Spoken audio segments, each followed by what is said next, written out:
Nosso Deus, nosso Pai, ei-lo aqui o teu servo, ei-lo aqui o teu profeta. Com certeza o Senhor já tem posto no seu coração aquilo que Ele lá transmitirá a nós. Que cale o homem e fale o Senhor através dele. Use a boca do teu servo. E contra nós, Senhor, abra os nossos corações e as nossas mentes. Corações para guardar e mentes, ó Deus, para que possamos praticá-la. Por isso nós te pedimos no nome precioso de Jesus. Amém.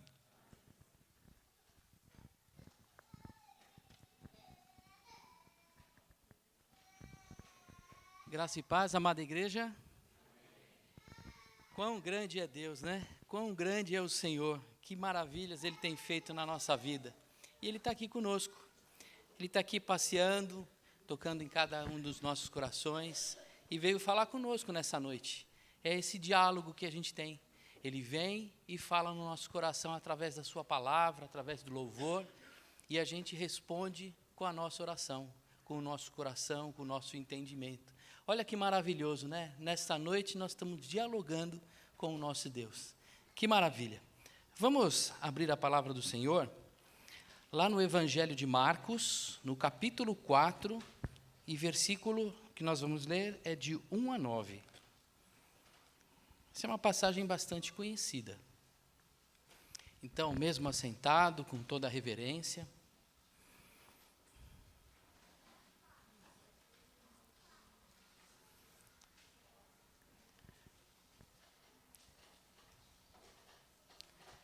todo mundo já achou? É Marcos 4, Evangelho de Marcos, capítulo 4, nós vamos ler do versículo 1 ao versículo 9. É o versículo que ele faz a parábola, né, a própria parábola. Então vamos ler. Voltou Jesus a ensinar à beira-mar, e reuniu-se numerosa multidão a ele, de modo que entrou num barco, onde se assentou, afastando-se da praia, e todo o povo estava à beira-mar na praia. Assim, lhes foi ensinada muitas coisas por parábolas, no decorrer do seu doutrinamento. Ouvi Jesus falando: eis que saiu o semeador a semear. E ao semear, uma parte caiu à beira do caminho, e vieram as aves e a comeram. Outra caiu em solo rochoso, onde a terra era pouca, e logo nasceu. Visto não ser profunda a terra, ela morreu. Saindo, porém, o sol a queimou, e porque não tinha raiz, secou-se. Outra parte caiu entre os espinhos, e os espinhos cresceram e a sufocaram, e não deu fruto. Outra, enfim, caiu em boa terra e deu fruto, que vingou e cresceu, produzindo a 30, a 60 e a 100 por um.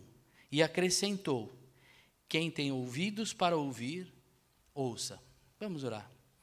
Senhor, querido Deus, amado Pai, está aqui a Tua palavra, Senhor, que é a semente que está sendo semeada nesta noite. Senhor, que o Senhor possa encontrar em nós um solo fértil, meu Pai, preparado para receber essa palavra. Senhor, fala no coração de cada um de nós, Senhor, fala em meu coração. Senhor, que a partir, meu Pai, desta palavra, Senhor, os nossos olhos se abram e possamos enxergar, Senhor, a Sua manifestação e a manifestação do Teu poder em nossas vidas. Assim nos colocamos diante de Ti, Senhor, o coração aberto para receber de Ti aquilo que o Senhor tem para falar essa noite. Em nome do Senhor Jesus. Vamos situar o contexto histórico desse momento. Jesus, ele está nos meados, na metade do ministério dele. Então, foi quando ele proferiu essa palavra. Parábola é um meio que Jesus utilizou, é uma forma que ele utilizou para explicar, para falar a palavra dele. Ela tem dois significados, né, o falar em parábolas para Jesus. O primeiro significado era trazer para aquela população algo que era de entendimento deles. Então, quando ele falava de pesca, ele falava com pescadores, quando ele falava com aqueles que eram lavradores, ele falava sobre semear e assim por diante. E tem uma outra coisa, Isso também faz parte do cumprimento de uma profecia de Isaías. Essa profecia está lá no capítulo 4, quando o Senhor fala a Isaías e fala para ele, olha, você falará e o povo de coração duro não ouvirá. Então, você pode mais tarde dar uma lida no capítulo 4 todo, que fala do chamado de Isaías como profeta. No momento dessa parábola, Jesus falava com a multidão que os seguiam. Vamos ver lá no versículo 1. Eu vou ler agora esse versículo na versão Nova Almeida atualizada, tá? Jesus começou a ensinar outra vez à beira-mar, e uma numerosa multidão se reunia em volta dele, de modo que entrou num barco, onde se assentou, afastando-se da praia, e todo o povo estava à beira-mar na praia. Podemos observar nesse primeiro versículo que Jesus falava para uma multidão. Estavam todos lá. Tinham gentios, tinham romanos, tinham fariseus, tinha todo tipo de povo estava lá, porque ele falou com a multidão. E muitas vezes no Evangelho, você vê, ou no Evangelho, ou nas cartas dos apóstolos, você vê falando com um determinado, ou falando com gentio, ou falando com fariseus. Nesse ponto, nesse momento, ele está falando com todos, é abrangente. Aqui, nesse sentido, ele não tem nenhuma distinção de raça, gênero, se era cor, nada. Ele estava falando com todos. Através dessas parábolas, podemos buscar resposta para entendermos o crescimento da igreja, uma unidade do corpo de Cristo, como também da igreja como instituição. A igreja como corpo de Cristo, toda a igreja que está na terra, como uma instituição, a Igreja Presbiteriana Independente em Jundiaí, a Igreja Metodista e qualquer outra igreja que é a Igreja do Senhor. A proposta aqui é olhar para a vida da igreja a partir de quem ouve a pregação. Então, como é que está o coração de quem ouve? Foi isso que Jesus trouxe na parábola do semeador. Ele está olhando para a vida daquele que recebe a palavra, o coração daquele que está ouvindo. Jesus nos apresenta 4 grupos de pessoas que são alcançadas pela palavra. Aqui são aqueles que receberam, que ouviram a palavra. Aquele que não ouviu a palavra, ele não recebeu a semente. Então, não é com esse. Jesus está falando com aqueles que tiveram, em algum momento, o ouvir a palavra, o que receberam a sua palavra. Neste momento, essa palavra está sendo direcionada a todos nós, em toda a nossa diversidade. Tempo de igreja, professos ou não, visitantes, todos nós. Então, nós aqui fazemos parte desse conjunto de pessoas que estão recebendo. Aqui não está falando daqueles que estão lá fora, na rua, e que não vieram. Estão falando deles e estão falando de nós também, que estamos aqui, que estamos recebendo a palavra que tem sido semeada. Versículo 4. E ao semear, uma parte caiu à beira do caminho, e vieram as aves e a comeram.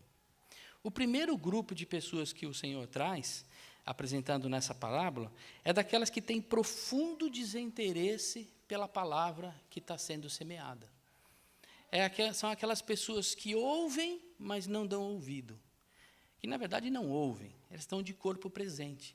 Muitas vezes nós temos pessoas assim no meio de nós.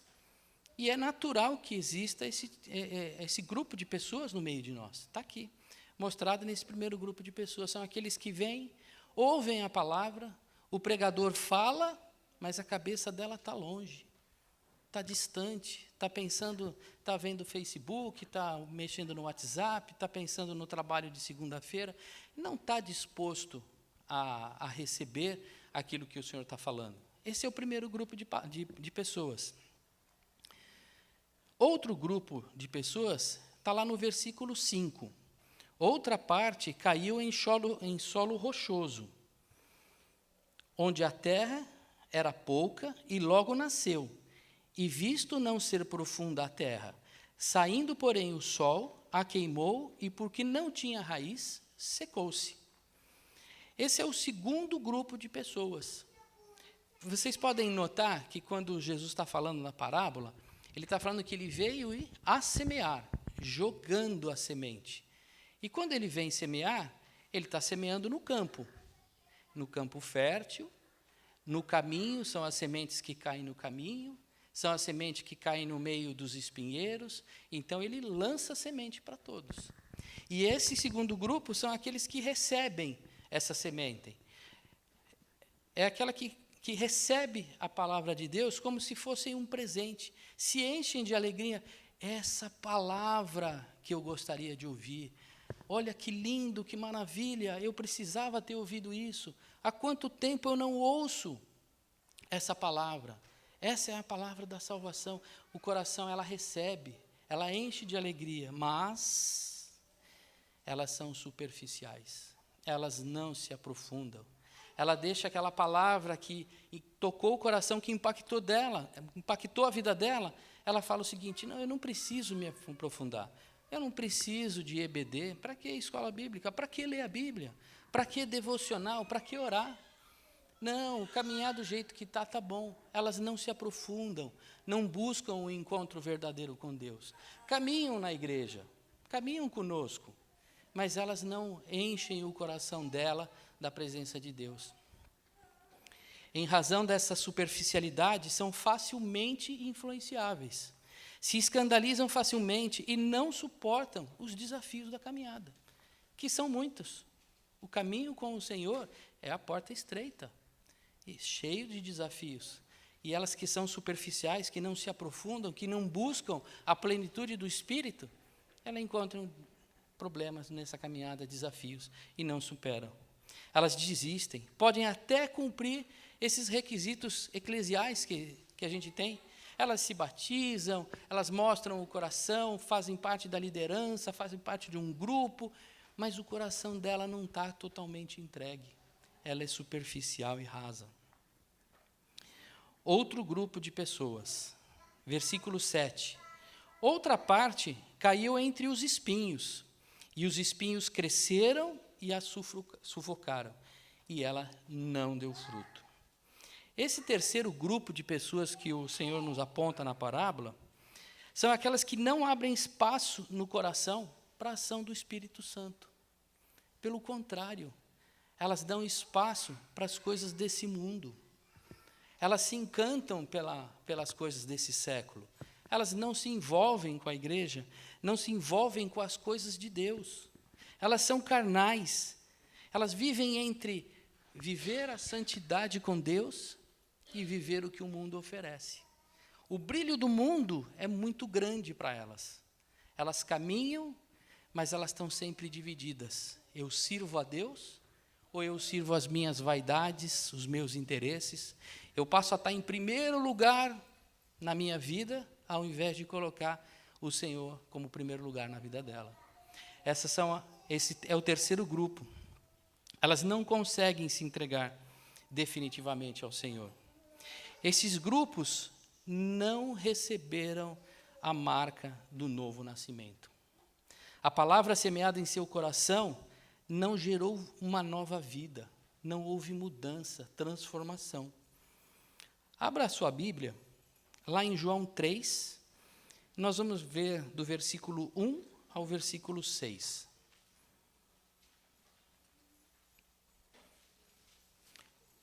Nós vamos ler do 3 ao 6.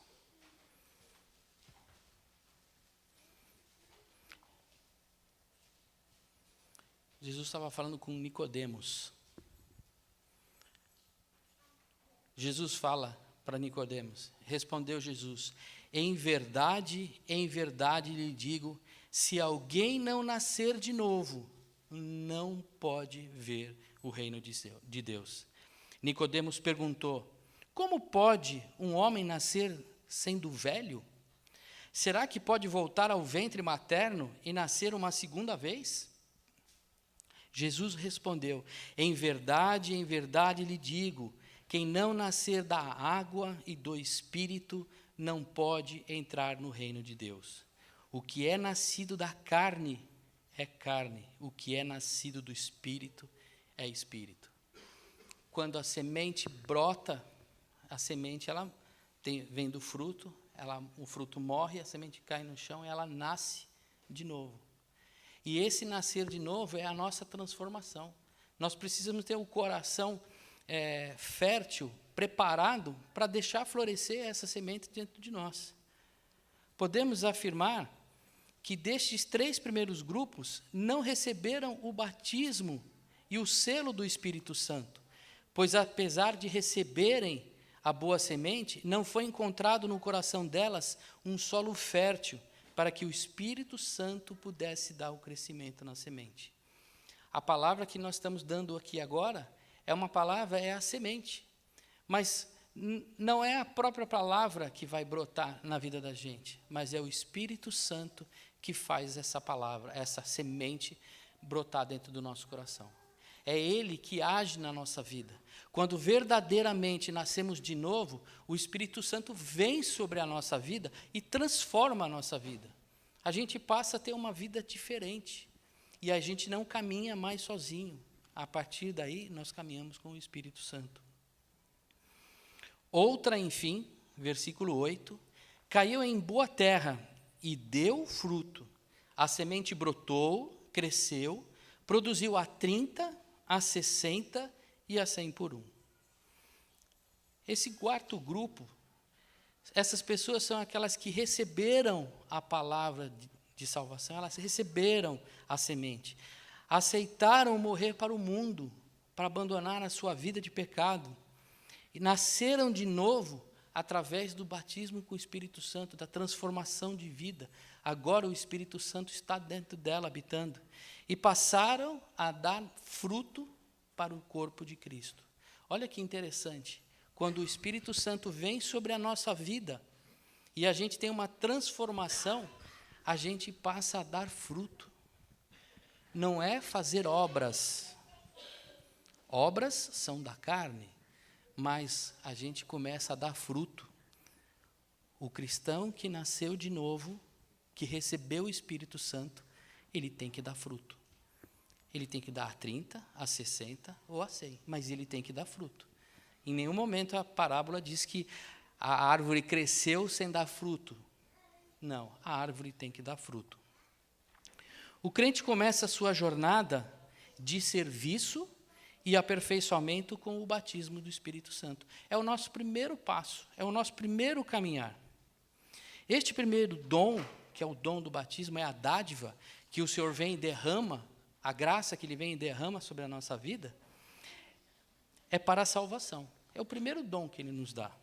Sua caminhada já não é mais sozinha, mas capacitada para o serviço por meio dos dons. Então, aqui a gente vê uma coisa bastante interessante. Os dons não são para a nossa edificação. Os dons são para nosso serviço. Por isso que o Senhor dá os dons do jeito que Ele quer, para quem Ele quer, da forma com que Ele quer. Talvez uns tenham o dom de curar, tenham o dom da profecia, da palavra, mas cada um, Ele concede o dom na diversidade da igreja. E aí cada um com o seu dom, ele tem o dom e faz o serviço. Eu não tenho o dom para louvor. Já tentaram, né, madame, me colocar no coral, mas não aconteceu. Eu não tenho esse dom. Não é dessa forma que o Senhor vai me usar. Mas nós temos um coral que Deus agraciou cada um deles com o dom do louvor através do coral. Isso é um dom, é algo que o Senhor nos dá como dádiva para serviço na obra dEle. Sua caminhada não é mais sozinha, mas capacitada. E para aperfeiçoamento, Ele dá o fruto. O fruto é a direção, é o norte que nós temos para nos aperfeiçoarmos. E Ele fala sobre isso. Fazer uma distinção entre dom e fruto, a Bíblia relata uma grande variedade de dons espirituais. Mais ou menos, quem sabe quantos dons são? Quem pode responder aí de pronto? Quantos? 9? Vamos lá. São mais de 20. Olha só que interessante. Primeiro, eu relacionei aqui. 1 Coríntios 12. Pelo menos 13 dons. Romanos 12, mais 5 novos, além de citar alguns daqueles outros. Efésios 4, são mais 2 novos, não citados. 1 Pedro 4, são mais 2. Olha quantos dons. Dons ele já mostra para nós que são serviço. Aquilo que o Senhor nos dá, nos agracia para que a gente sirva a obra. Os dons não são para o aperfeiçoamento na fé, mas para serviço. A parábola em questão não trata da importância do dom.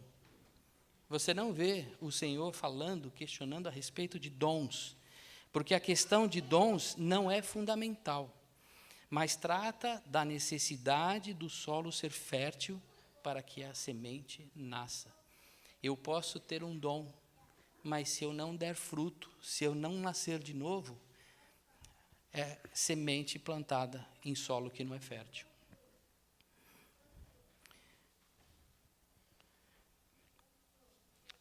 Esta é a chave para uma igreja viva e saudável. Nós batalhamos, nós brigamos. Eu estou fazendo a tese do seminário, perguntando por que a igreja não cresce, né? Aonde que está? Aonde que a gente pode fazer que a igreja cresça? E aí eu estou vendo o seguinte: a igreja avivada não é a igreja que está cheia de dons, não é a igreja que manifesta dons maravilhosos, não é essa. Na primeira parábola que o Senhor traz para nós, ele já fala: não se preocupem com os dons, preocupem-se em dar fruto. Preocupem-se que a semente brotada no seu coração, ela venha a germinar e dar fruto. É isso que o Senhor está falando para nós. Não é uma igreja abundante de dons, mas abundância de fruto. O fruto tem que ser abundante na nossa vida, tem que ser a 100 por 1. Vocês sabem o que é a 30 por 1, 60 por 1 e 100 por 1? Essa é uma medida de produtividade de quando se semeia. Uma semente dá mais 30 frutos, mais 30 sementes. Uma semente dá 60 sementes. Uma semente dá 100 sementes. Então, são a quantidade de fruto, como que ela germinou. Se ela germinou muito ou germinou pouco. Se a semente era boa ou se era melhor ainda. Precisamos nascer no Espírito. Precisamos experimentar a renovação das nossas vidas. Abandonar as obras da carne. Matar os nossos desejos individualistas, nossas vaidades e buscar o aperfeiçoamento na fé. Não dá mais para caminhar como antes, com os mesmos pensamentos, com o mesmo objetivo. Nós temos que ser diferente. Se eu olho para a minha vida hoje e eu sou igual a antes de conhecer o Senhor, a minha semente não caiu em solo fértil. O que o Senhor falou no meu coração, encontrou um coração duro. Encontrou um coração preso pelos espinhos. Qual é o norte, ou qual a direção que devemos seguir? Gálatas 5, versículo 22 a 25. Mas o fruto do Espírito é amor, alegria, paz, longanimidade, benignidade, bondade, fidelidade, mansidão, domínio próprio. Contra essas coisas não há lei, e os que de Cristo Jesus crucificam a carne com as suas paixões e os seus desejos. Se vivemos no Espírito, andamos também no Espírito. Muitas vezes não damos valor a essa lista de fruto que tem que amadurecer no nosso coração. A perfeição, a maturidade plena, foi Jesus que teve. Mas se eu não tenho isso como norte, como é que eu posso dar fruto? Como é que eu posso, a minha semente plantada no meu coração, pode dar a 100 por 1, se eu não sei qual que é o fruto do Espírito? Há que se fazer um destaque importante sobre o nascer de novo ou do amadurecimento no fruto. Isso é importante a gente olhar. A parábola aponta que há uma diversidade na lavoura. Isto nos traz um entendimento que os frutos amadurecem de forma diferente. Muitas vezes a gente está entre irmãos e comentando: mas aquele irmão não é maduro. Mas é a caminhada da fé. Eu posso ser maduro na benignidade, mas a minha mansidão ainda é muito verde, não amadureceu. A gente pode ter irmãos mais avançados, mais maduros, dando 100 por 1, mas nós temos irmãos entre nós que ainda estão com dificuldade. Eles dão a 30 por 1. Essa diversidade faz parte do corpo da igreja. Nós não podemos caminhar discutindo, brigando, que um é mais maduro do que o outro. O Senhor nos ensina, no meio de vós, no meio de vocês, vão ter sementes que vão dar a 100, a 60 e a 30. Nós temos que ter essa compreensão. Mas nenhuma semente deixou de brotar naquele que nasceu de novo. E Jesus acrescentou: quem tem ouvidos para ouvir, ouça. Essa é a mensagem que o Senhor traz para a sua igreja hoje. O avivamento da igreja começa dentro do nosso coração. É a partir do nosso coração transformado que a gente tem uma igreja transformada. Se o meu coração não é transformado, se eu não baseio a minha vida em buscar a perfeição de Cristo em minha vida, se eu não olho para esse fruto em minha vida, eu não vou poder ter uma igreja avivada, porque partiu de mim. Eu olhar e falar, a igreja não é avivada, eu não sou avivado. Eu preciso me avivar. Eu preciso buscar dar fruto, fazer com que essa semente ela venha dar fruto. O Espírito Santo está aqui. A palavra está sendo semeada. Cabe agora cada um de nós deixar brotar essa semente dentro do nosso coração. Amém? Louvado seja o Senhor.